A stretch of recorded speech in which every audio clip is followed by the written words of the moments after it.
Mes chers amis, bonjour, j'espère que vous allez bien. Toujours dans la suite de ce que j'ai fait précédemment, on parlera toujours des textes qui sont dans ce livre, le livre du prophète de Gibran. Et je ne vais pas vraiment faire des textes dans l'ordre du livre. Je vais faire ça par rapport à voilà, ce qui me vient à l'esprit comme thème. Là, c'est le mariage et il va parler du mariage. Et voilà, j'aimerais bien lire d'abord le texte et peut-être, pourquoi pas, donner mon point de vue, surtout sur le titre, le mariage. Avec tout mon respect pour Gibran, moi j'aurais donné peut-être un autre titre, je vous dirai ça à la fin. Alors, dans la suite, il y a Almitra, c'est une prophétesse.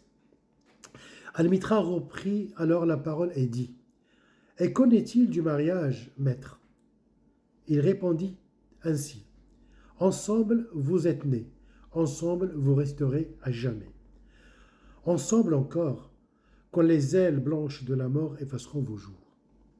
Oui, ensemble, jusque dans la mémoire silencieuse de Dieu.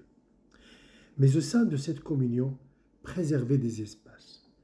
Laissez les vents célestes danser entre vous. Aimez-vous l'un l'autre, mais ne transformez pas votre amour en entrave. Faites-en plutôt une mer qui reflue entre les rivages de vos âmes. Remplissez vos coupes l'un pour l'autre, mais ne buvez pas dans la même coupe. J'aime beaucoup ce passage. Offrez-vous du pain l'un à l'autre, mais ne mordez pas le même quignon. Chantez et dansez ensemble, partagez votre joie, mais laissez chacun de vous être seul. Comme seules les cordes du luth, même lorsqu'ils vibrent en harmonie. Offrez-vous mutuellement vos cœurs, mais ne les confiez pas tout entiers, car seule la main de la vie peut les contenir. Restez ensemble, mais pas trop près l'un de l'autre, car les piliers du temple se dressent à intervalles, et le chêne et le cyprès ne sauraient croître dans l'ombre l'un de l'autre. Fin de la partie. Ce qui est joli dans... Alors moi je l'aurais intitulé plutôt La liberté, parce que il parle du mariage, du lien, etc. C'est très très bien. Mais moi je vois vraiment, c'est une définition de la liberté tout en étant ensemble. On peut être ensemble avec un groupe, on peut... Mais vous avez vu, euh, manger du même pain, mais mordez pas le même quignon. Soyez comme les cordes de lutte qui sont séparées, mais qui vibrent en harmonie. Ou les piliers du temple qui sont à distance, à un intervalle régulier, mais qui soulèvent vraiment un édifice. Et c'est ça la liberté pour moi.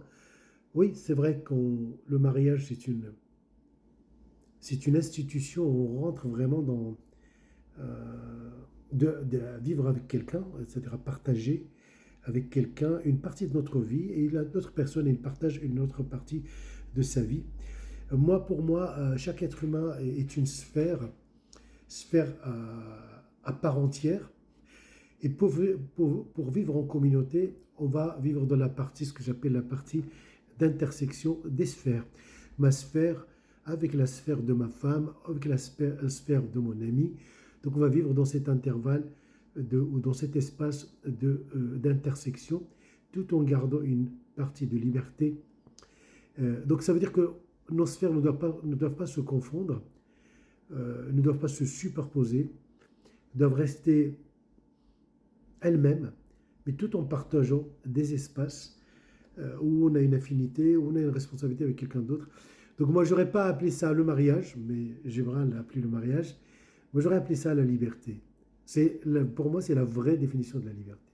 La liberté tout en faisant corps avec une société, avec un ensemble, tout en étant en harmonie avec d'autres.